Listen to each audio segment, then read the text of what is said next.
So I know it's been a very, very long time since I've last uploaded one of these videos.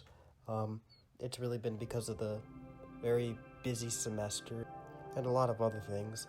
But I'll be uploading a lot throughout this entire summer and hopefully beyond that. I want to get to what we're going to do right now, which is finish the series on metaphysics, then get into the series on heaven again. Also, another project that I want to start working on is answering the Orthodox on all of their Palamite objections to Thomism and to Catholicism in general and things like that. And also I want to do some political philosophy and political theology, and just other miscellaneous topics, answering atheists, things like that. So in the last video on this series of metaphysics, though, and I'll put a link in the description for those who want to recap on the series, since I know it's been a while, up until a year, I think. But in the last video, we talked about being as the primacy and center of gravity, as it were, of metaphysics, and that being can be understood through two fundamental aspects, namely act and potency. And we also talked about how these two principles serve as the ontological groundwork for the whole of Thomistic metaphysics at every level of the discipline. We derived those two principles from the analysis of what it means for things to undergo change.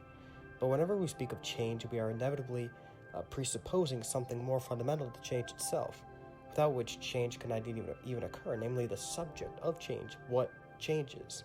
You can't have any change without the changing subject, and it is the subject of change that persists through the change itself. And this is roughly what I want to talk about in this part, which is the whole notion of substance or essence in Thomistic metaphysics. Now, whenever we introduce something new here, we always want to trace it back to the center from which we began, which is being. For metaphysics, of course, is the study of being qua being as being, which is known prior to all different manners of being. Being is really the first known in Thomistic epistemology. It's the first principle of knowledge. One way I think we can illustrate this is to conceive of a multi-layered fountain, whereby the water signifies being and ultimately, of course, the act of existence. The act of existence is really the center of gravity of Thomistic metaphysics, and it's something that we're going to explore throughout the series. In this analogy, the first layer of the fountain is where the water is first and most proximately received, and then is passed on to the lower layers of the fountain. The first layer, to press the analogy further, I think, is the best way to understand substance, which is often defined by Thomists as that which exists or has being by itself, or most directly. It is what can be said to exist or to not exist, simply. It is what limits the act of existence down to this or that finite, substantial being. Remember when we talked about act and potency, and how potency is essentially a limitation on actual being, which is that which is? Well, substance would be the first in this chain of limitation. Thus, when we conceive of being as that which is, substance takes the role of that which, and existence would of course take the role of is. Put in another way, substance would be that which exists by itself by virtue of its own simple act of being.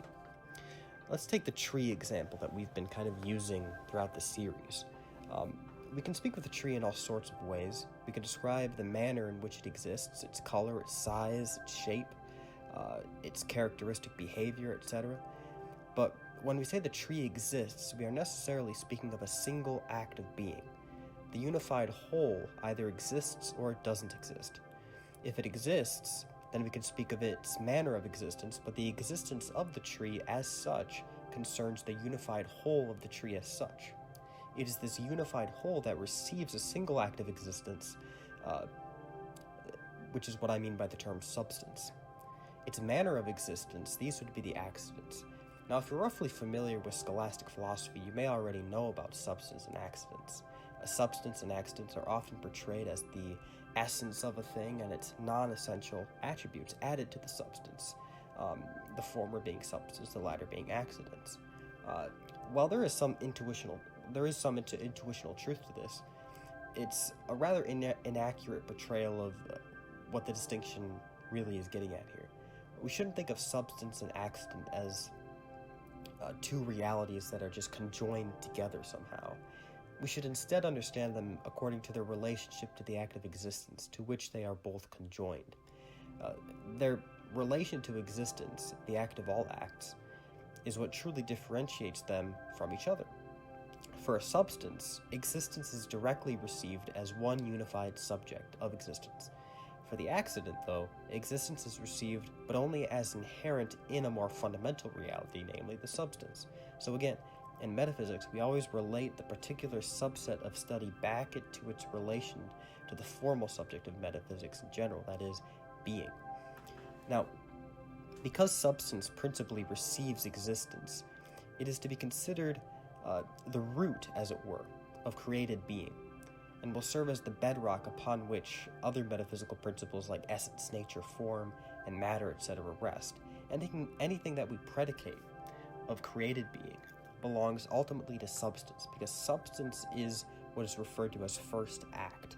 It is the first actuality of created being, receiving existence directly and reflecting its being through its nature, which is the source or principle of the substance's activities or operations.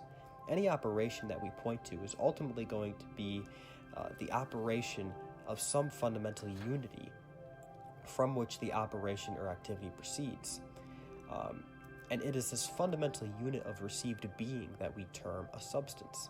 Thus, substance is being as received in a primary subject by itself. Now, substance can be understood under different intelligible aspects. Sometimes these aspects are used interchangeably with substance, which is often a natural way of speaking, but it's important to make the right distinctions. Substance can be understood under the aspect of essence, form, nature, and subject.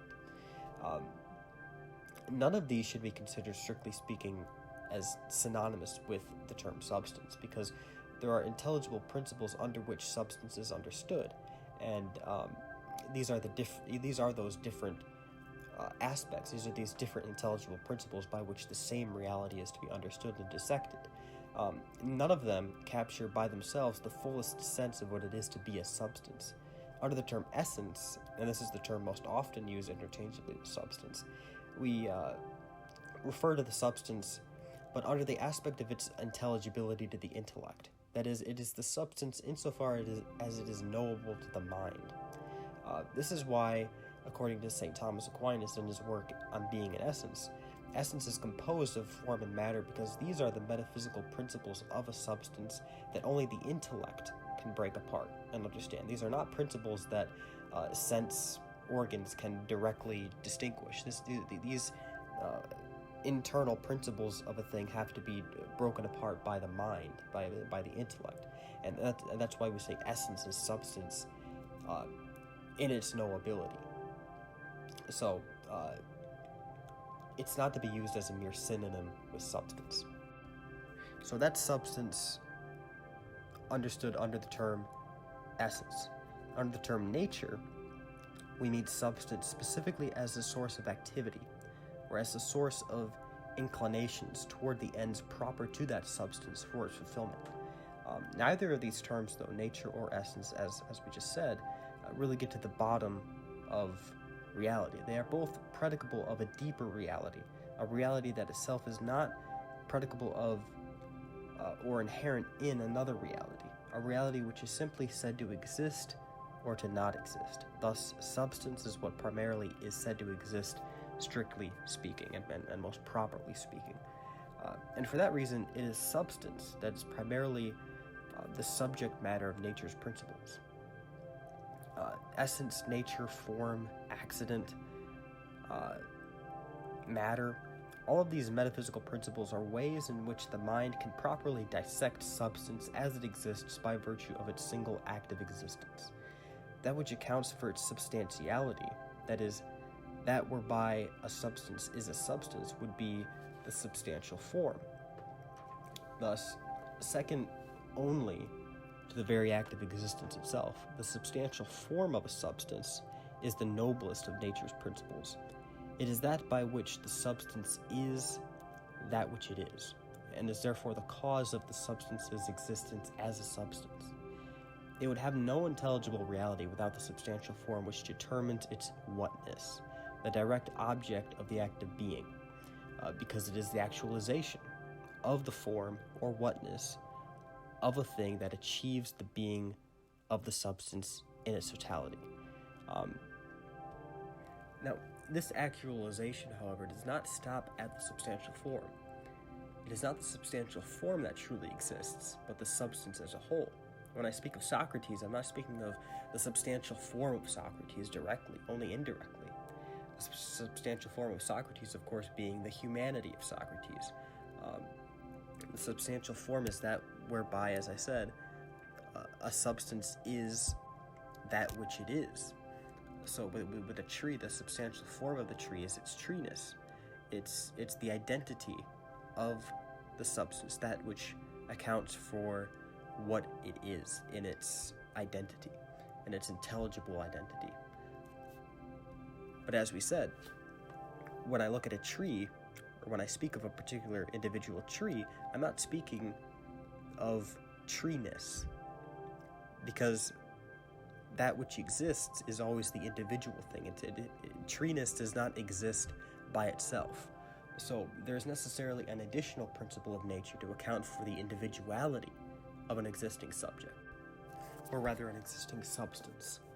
And to this we give the term matter. So we have two hemispheres, as it were, of hylomorphism, form and matter. Now, I did a video on hylomorphism, and I'll link that in the description. But the word is derived from two Greek words, hyla and morph. Hyla refers to matter, which is the underlying subject that receives form, thus accounting for its individuality. And morph, which refers to form, is that whereby an essence is that which it is, or achieves its substantiality, and thus accounts for its universality. We can speak of many trees because of that universal principle, whereby each individual tree shares the common identity, and that principle of commonality of universality is what we call the substantial form. And the principle of whereby the universal is individuated into multiple trees, that's what we will call matter.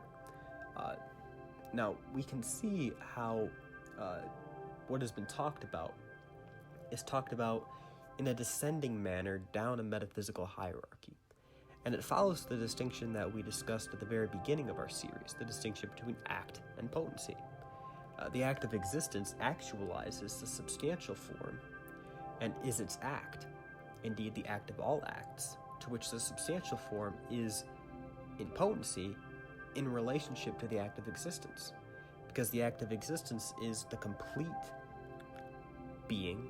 It's the actual being to which the substantial form receives being, and is therefore incomplete with respect to the act of existence. And that's just the relationship between act and potency down these layers of the great chain of being. Now, the substantial form actualizes matter, which is therefore its act, to which matter is potency. And together, this achieves the presence of a substance in reality, that is, the essence. As we said before, as St. Thomas says on Being in Essence, the essence is merely composed of form and matter and nothing more.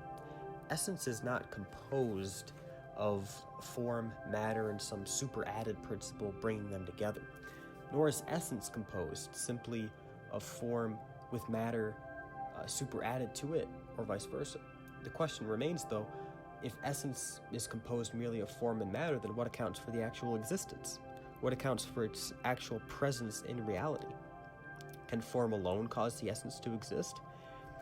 While form does, of course, as we just said, serve as an actualizer to essence by virtue of its power to give actuality to the individual subject, matter, that subject, matter, is not caused to exist by the form. And in a composite substance, composed of form and matter, the form does not truly exist without matter, because substances are only individual, and it is the individual substance which is truly said to exist. So, form by itself does not give existence to the essence, because requires the individual subject to actualize in order to give full being to the essence as such. Now, similarly, and perhaps more obviously, matter cannot exist without form. It is actualized by form, and an individual subject must presuppose, the actual identity of the subject, the form. There can be no subject of Socrates without the humanity of Socrates, because that just is what Socrates is.